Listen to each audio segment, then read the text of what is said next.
আসসালামু আলাইকুম ওয়া রাহমাতুল্লাহ। চলতে ফিরতে উঠতে বসতে একমাত্র আল্লাহকে খুশি করার জন্য এই ইস্তেগফারটি সব সময় পড়লে জীবনে কখনো টাকা পয়সা ধন দৌলতের অভাব হবে না, ইনশাআল্লাহ রিজিকের অভাব হবে না। প্রিয় দর্শক, অনেক পরিবার এমন আছে সন্তানও ইনকাম করে এবং বাবাও ইনকাম করে, কিন্তু সংসারে সব সময় অভাব অনটন লেগেই থাকে, টানাপোড়া লেগেই থাকে, অভাবের কারণে খুব কষ্ট পাচ্ছে। আমি গুনাহগার আপনাদেরকে বলবো এই ইস্তেগফারের আমল করুন, ইনশাআল্লাহ সংসারে বরকত হবে, রিজিক আসবে, সংসারে উন্নতি হবে, সকলের ইনকামেও বরকত হবে, চতুর্দিক থেকে রহমত রিজিক আসতেই থাকবে ইনশাআল্লাহ, শুধুমাত্র আল্লাহ তাআলার দয়ায়। ঋণ থাকলে ঋণ পরিশোধ হবে, পাহাড় সমান ঋণ থাকলেও আল্লাহ গায়েবী ভাবে ঋণ পরিশোধ করার তৌফিক দিবেন ইনশাআল্লাহ। প্রিয় দর্শক, যাদের সন্তান হয় না, অনেক ডাক্তার দেখিয়েছেন, অনেক টাকা খরচ করেছেন, অনেক দান সদকা করেছেন, তারপরও সন্তান হয় না, এই ইস্তেগফারের আমল করুন, ইনশাআল্লাহ সন্তান হবেই। সর্বোপরি কথা হলো জীবনের সকল সমস্যার সমাধান হবেই ইনশাআল্লাহ এই ইস্তেগফারের আমলের মাধ্যমে। আজকের ভিডিওটি অনেক গুরুত্বপূর্ণ, তাই অনুরোধ করব ভিডিওটি শেষ পর্যন্ত দেখতে থাকুন কোন রকম না টেনে। তাহলে চলুন প্রিয় দর্শক, আজকের আমল সম্পর্কে বিস্তারিত জেনে নেওয়া যাক। দর্শক, সর্বপ্রথম আপনাদেরকে সেই আমলটি বলে দিব, তারপরে আমলের নিয়ম বলে দিব, যে আমলটি করবেন সে আমলটি কোন নিয়মে করবেন, তারপরে আপনাদেরকে বলে দিব আমলটি সম্পর্কে আল্লাহ তাআলা এবং রাসূল সাল্লাল্লাহু আলাইহি ওয়াসাল্লাম কি সুসংবাদ দিয়েছেন এই আমলের ফজিলত সম্পর্কে, এই আমলের কি ফজিলত রয়েছে সেই সম্পর্কে আপনাদেরকে বলে দিব। তাহলে চলুন সর্বপ্রথমে জেনে নেই সেই আমলটি কি। ইস্তেগফারটি আপনাদের খুবই পরিচিত, খুবই সহজ, আপনি আগেও শুনেছেন, এখনো শুনুন। ইস্তেগফারটি হলো আস্তাগফিরুল্লাহাল্লাযী লা ইলাহা ইল্লা হুয়াল হাইয়ুল কাইয়্যুম ওয়া আতুবু ইলাইহি। দর্শক, আমি আবার বলছি, ইস্তেগফারটি খুবই সহজ, খুবই ছোট্ট একটি ইস্তেগফার, শুনুন। আস্তাগফিরুল্লাহাল্লাযী লা ইলাহা ইল্লা হুয়াল হাইয়ুল কাইয়্যুম ওয়া আতুবু ইলাইহি। আস্তাগফিরুল্লাহাল্লাযী লা ইলাহা ইল্লা হুয়াল হাইয়ুল কাইয়্যুম ওয়া আতুবু ইলাইহি। অর্থ হলো, আমি ওই আল্লাহর কাছে ক্ষমা চাই যিনি ছাড়া প্রকৃতপক্ষে কোনো মাবুদ নেই, তিনি চিরঞ্জীব, চিরস্থায়ী, এবং তার কাছেই তওবা করে ফিরে আসি। হাদিসে এসেছে, এভাবে তওবা ইস্তেগফার করলে, অর্থাৎ আমি এখন যেই নিয়মে ইস্তেগফারটি বলে দিয়েছি অর্থসহ তো আপনারা বুঝতেই পেরেছেন যে ইস্তেগফারটিতে কি বলা হয়েছে। হাদিসে এসেছে, এভাবে তওবা ইস্তেগফার করলে আল্লাহ তাআলা তাকে ক্ষমা করে দিবেন, যদিও সে যুদ্ধক্ষেত্র থেকে পলায়নকারীও হয়। আবু দাউদ শরীফের হাদিস, তিরমিজি শরীফের হাদিস, মিশকাত শরীফের হাদিস। দর্শক, এতক্ষণ শুনলেন সেই ইস্তেগফারটি কি, এখন শুনুন ইস্তেগফারটি আপনি কখন পড়বেন, কিভাবে পড়বেন, ইস্তেগফারের আমলটি আপনি কোন নিয়মে করবেন। শুনুন, সকাল সন্ধ্যায় অর্থাৎ ফজর ও মাগরিবের নামাজের পর কমপক্ষে 100 বার এই ইস্তেগফারটি পড়বেন, অর্থাৎ ফজরের নামাজের পর এই ইস্তেগফারটি 100 বার পড়বেন এবং মাগরিবের নামাজের পরে এই ইস্তেগফারটি 100 বার পড়বেন। আস্তাগফিরুল্লাহাল্লাযী লা ইলাহা ইল্লা হুয়াল হাইয়ুল কাইয়্যুম ওয়া আতুবু ইলাইহি।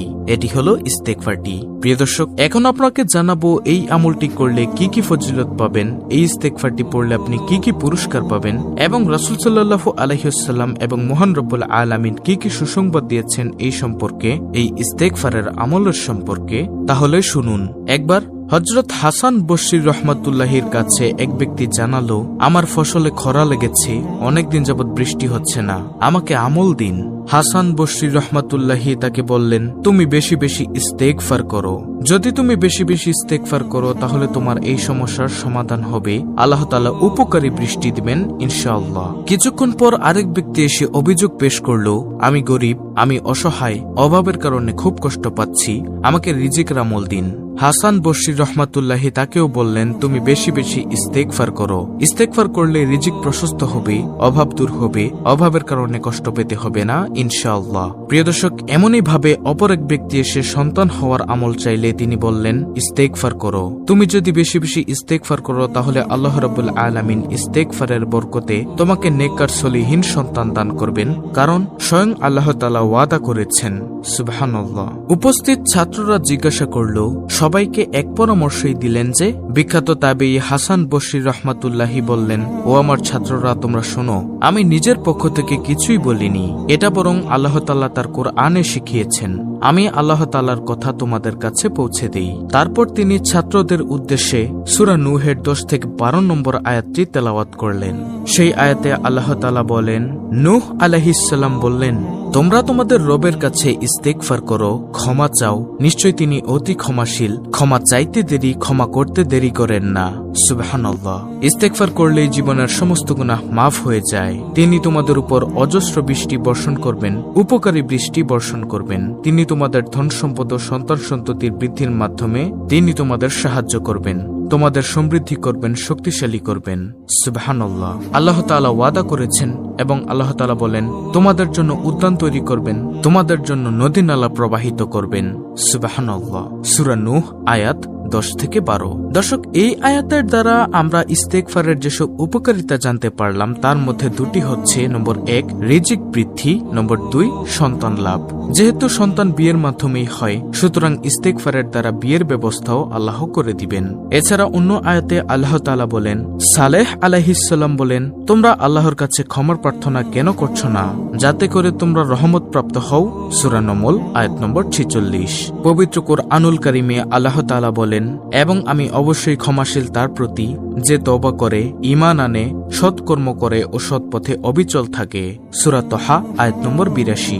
আরেক আয়াতে এসেছে, যে ব্যক্তি কোনো মন্দ কাজ করে ফেলে বা নিজের প্রতি জুলুম করে বসে, তারপর আল্লাহর কাছে ক্ষমা চায়, সে অবশ্যই আল্লাহকে অতি ক্ষমাশীল পরম দয়ালুই পাবে। সূরা নিসা আয়াত নম্বর 110। দর্শক, পবিত্র কোরআন ও সুন্নাহর আলোকে ইস্তেগফারের ফজিলতগুলো শুনুন। নম্বর 1 গুনাহ মাফ হয়ে যায়। 2 ইস্তেগফারের মাধ্যমে বালা মুসিবত দূর হয়। 3 রিজিক প্রশস্ত হয়। 4 পরিবারে শান্তি আসে। 5 শরীরে ঈমানী শক্তি বৃদ্ধি পায়। 6 হৃদয় স্বচ্ছ ও নির্মল হয়। 7 আল্লাহর সন্তুষ্টি অর্জন হয়। 8 চিন্তা পেরেশানি দূর হয়। 9 রহমতের বৃষ্টি বর্ষিত হয়। 10 সুসন্তান লাভ হয়। 11 নদী নালা প্রবাহিত হয়। 12 সম্মানিতদের সম্মান বৃদ্ধি হয়। 13 আজাব গজব থেকে মুক্তি পাওয়া যায়। 14 মুস্তাজাবুদ দাওয়ার গুণ অর্জন হয়। অর্থাৎ ইস্তেগফারকারী এমন হয়ে যাবেন, যখন তিনি কোনো দোয়া করবেন আল্লাহ তাআলা তা কবুল করবেন। নম্বর 15 সর্বশেষে পরকালে জান্নাত লাভ হয়। দর্শক, ইস্তেগফারটি আমি আবার বলে দিচ্ছি, ছোট্ট একটি ইস্তেগফার, আপনি স্ক্রিনশট নিয়ে নিন। আস্তাগফিরুল্লাহাল্লাযী লা ইলাহা ইল্লা হুয়াল হাইয়ুল কাইয়্যুম ওয়া আতুবু ইলাইহি। আপনারা ফজর ও মাগরিবের নামাজের পরে 100 বার করে পড়বেন। এছাড়া আর সারা দিনে চলতে ফিরতে উঠতে বসতে এই ইস্তেগফারটি জবানে জারি রাখুন। প্রতিনিয়ত ইস্তেগফার পাঠ করতেই থাকুন, তাহলে জীবনের সমস্ত গুনাহ মাফ হবে। আল্লাহ চাইলেই আপনাদেরকে ক্ষমা করে দিবেন।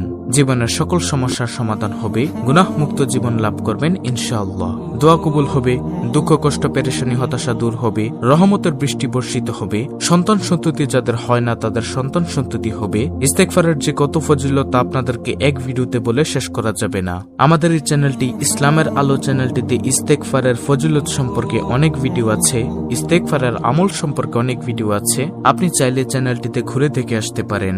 আজকের ভিডিওটি অত্যন্ত গুরুত্বপূর্ণ একটি ভিডিও। ভিডিওটি ভালো লাগলে অবশ্যই চ্যানেলটিকে সাবস্ক্রাইব করে পাশে থাকা বেল বাটন অল বাজিয়ে দিবেন। ভিডিওটিতে একটি লাইক দিবেন এবং কমেন্টে আমিন লিখবেন এবং অন্য মুসলিম ভাই বোনদের কাছে ভিডিওটি শেয়ার করে দিবেন, যেন তারাও আজকের এই ইস্তেগফারের আমলের ভিডিওটি দেখে শিখে করতে পারে। আল্লাহ রাব্বুল আলামিন আমাদের সকলকে নিয়মিত ইস্তেগফারের আমল করে সকল গুনাহ মাফ করিয়ে নেওয়ার তৌফিক দান করুন। আমিন।